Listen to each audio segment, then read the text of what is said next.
We are now joined by Jack Ford, host MetroFocus, award-winning journalist, and visiting professor at Yale. Good to see you, Jack. Steve, always a pleasure. You know, we're taping this program as we enter the spring of 2020. The impeachment process that played itself out, everyone watched breathlessly or not. The thing with you that I'm fascinated by, because of your work as a trial lawyer, professor of law, legal analyst for many, many years, is that you understand this in a way most don't. Here's the question. The long-lasting impact, big picture, of what happened, how it played out in the House and in the Senate as it relates to President Trump. What does it mean moving forward for the presidency and for our nation? If you look at the presidency, I think what you see happening now, and this is a continuum. You start really with Bill Clinton, and then you get to Donald Trump. And what I think you've seen now is the idea of impeachment, which, when it was created by the framers and placed in the Constitution, was deemed to be the most dramatic step that we would take as a democracy, to reverse an election. And as a consequence, the framers talked about you had to have one of the most significant abuses of power in order to trigger that. I think what we see now, and that continuum between President Clinton and President Trump, is impeachment has now become just another arrow in the political quiver. An arrow? Yeah. In the political Yeah. quiver, meaning we're the other party. Right. We don't like you. This is the way you're characterizing this. Right. It's a card we can play. We're the other party, and we have the majority in Congress. Because remember, the standard is, everybody was arguing about what's the standard of impeachment. The framers intentionally left that open and vague because they thought it's going to depend upon the circumstances. Gerald Ford, former President Gerald Ford, when he was the Speaker of the House during the run-up to President Nixon's possible impeachment, was asked specifically, well, what is the standard for an impeachment offense? And his answer was, quite candidly, it is whatever that Congress at that moment says it is. And that's what the framers had in mind. So that's why I say now it is just another political arrow in the political quiver, because if one party's in control and they don't like policies and they can generate enough support, they can say, all right, this is it, we're coming after you in an impeachment process. And that's not what the framers had in mind. So the larger question that you're not going to see, no disrespect to the other networks out there, but there's not a lot of big picture analysis of what it means as opposed to the day-to-day developments. This is the question I'm really curious about. Donald Trump gets through this process. He's acquitted in the Senate. What does it mean for the next person who is elected president in 2020, be it Donald Trump or a Democrat, where one or both of the houses of Congress are of the other party?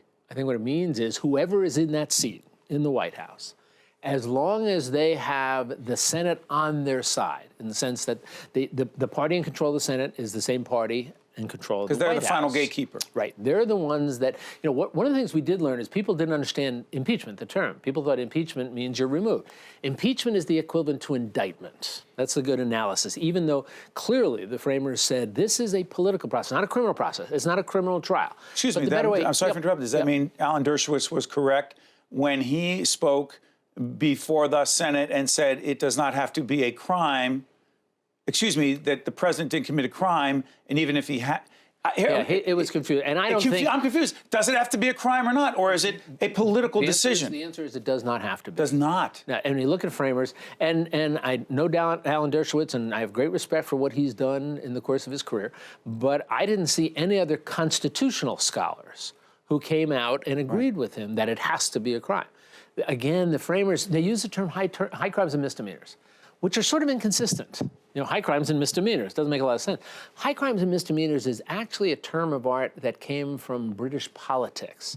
The U.S. has never used high crimes. We talk about felonies and misdemeanors. So again, it's sort of a vestige. Our Constitution was put together in reaction to what was going on when we were colonists. So clearly the framers did not say it can only be an indictable offense at certain levels. So you come back to the notion of what Gerald Ford said. It is essentially whatever Congress says. And you can go all the way back to Andrew Johnson's impeachment. Andrew Johnson's impeachment, after the death of President Lincoln.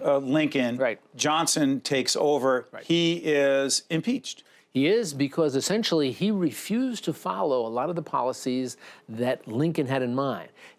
Johnson, interestingly, was from an opposite party of Abraham Lincoln. But Lincoln, in that election, said, "I've got to bring Johnson was a Democrat, right. Lincoln was a Republican. And Lincoln said, "I've got to bring the country together in the tail end of the Civil War because we have to move forward together." So he said, "I'm going to bring somebody into the other party." Not as unusual then as it would be astonishing now to do, but essentially the people in the Congress didn't like that Johnson, who historians will say was a rabid racist, according to historians, he was basically saying, "I'm not doing what Lincoln had in mind. I'm sort of going after these people." An impeachable offense? Well, it was impeachable in the sense that it was enough to get it to a trial. At that, in the Senate, and one vote? Was it one vote? One vote. But it wasn't, and that one vote is actually in John F. Kennedy's book, Profiles in Courage, he profiles the one senator who said, "No, I can't do this," who kept it from happening. So was it an impeachable offense? Right. Yes, because Congress, majority of the House of Representatives said it is, but did it result in a removal? No, because the Senate said, "We're not going to do that here." Let's talk about President Trump moving forward. I'm curious about this. When the president holds up the newspaper, maybe it was the Washington Post, I'm not sure, the next day, I think it didn't say, I guess it said acquitted. Said acquitted. Is there a difference between being acquitted, in your mind, in an impeachment process or a trial in the Senate, and being exonerated? That's a really good question, because there are... He said he was. Yeah. Then it was perfect in his mind. Again, you can use something of a parallel, even though we have to understand impeachment is a political process, not a criminal. In the criminal case, for instance, we say guilty or not guilty. We never say innocent.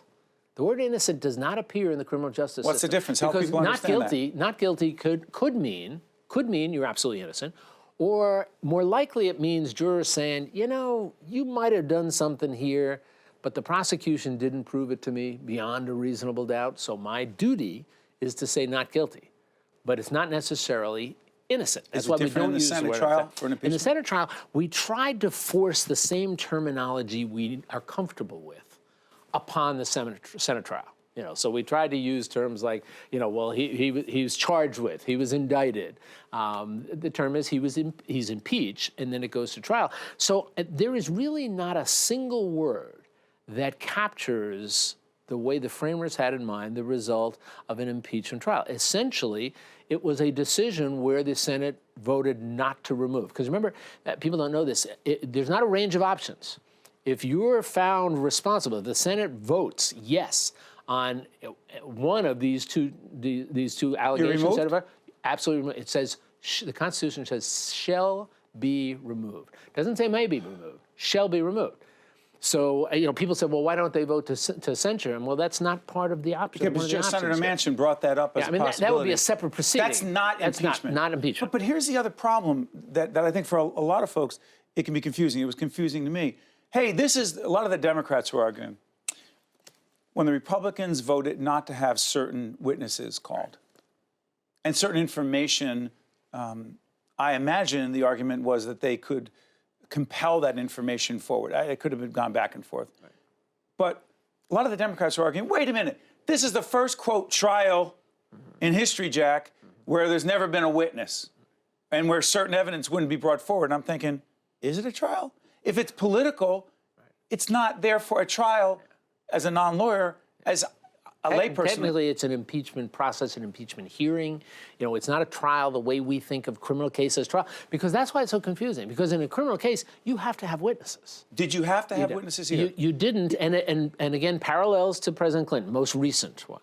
President Clinton's impeachment proceeding, which you covered extensively. I was there covered every day of it. I was with NBC News at the time.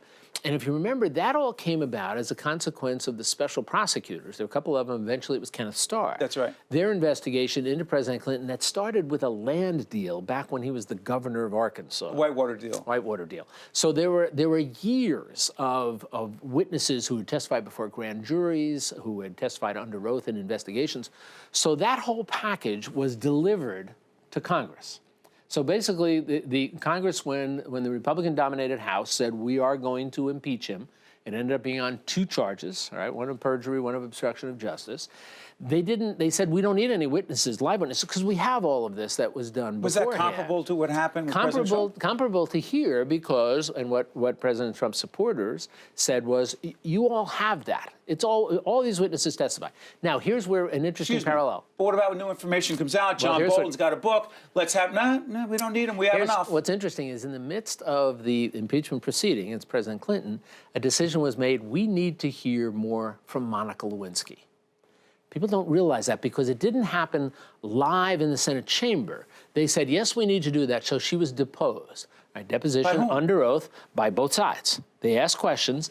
And the reality was, what Monica Lewinsky said in that was, and it surprised, and it was a setback for the Republicans who were pushing the impeachment. She said a couple of things. She said, I'm not a victim. Don't try to make me a victim.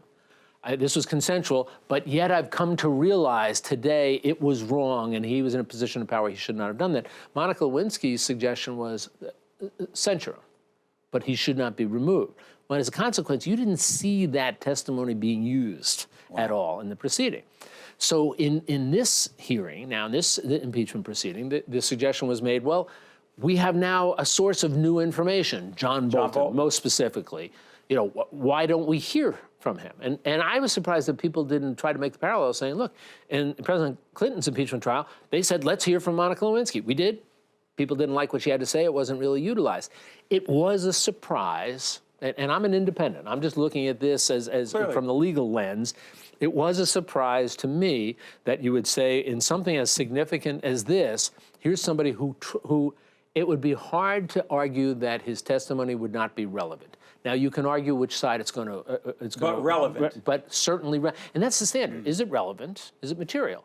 That's what a judge usually says. And usually that standard, you would think, okay, it is relevant material. Who knows who it's going to help? A few seconds left. Yeah.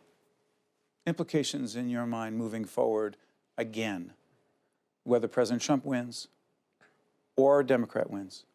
Do you think the seeds have been planted for this process, this impeachment? How'd you describe it? It's an impeachment proceeding. No. The quiver, the whole thing. Oh, and another arrow in the political quiver. Do you believe that that is what we are facing? It is. I think we've done that. I think we've taken something that was in the highest echelon of significance of the political process, an impeachment proceeding, and we've dropped it down to just another weapon in this highly charged, highly charged, partisan, tribal political process we have now. Look, it's always been political. It just seems much more so, and I don't think that's good for any party.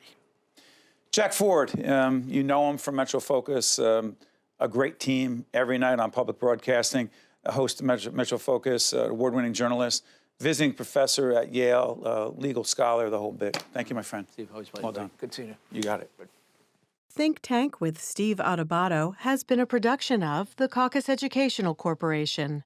Funding has been provided by Atlantic Health System, Horizon Blue Cross Blue Shield of New Jersey, Investors Bank, Gibbons PC, NJM Insurance Group, New Jersey Sharing Network, Operating Engineers, Local 825, the Healthcare Foundation of New Jersey, and by IBEW Local 102. Promotional support provided by NorthJersey.com and Local IQ, and by Meadowlands Chamber.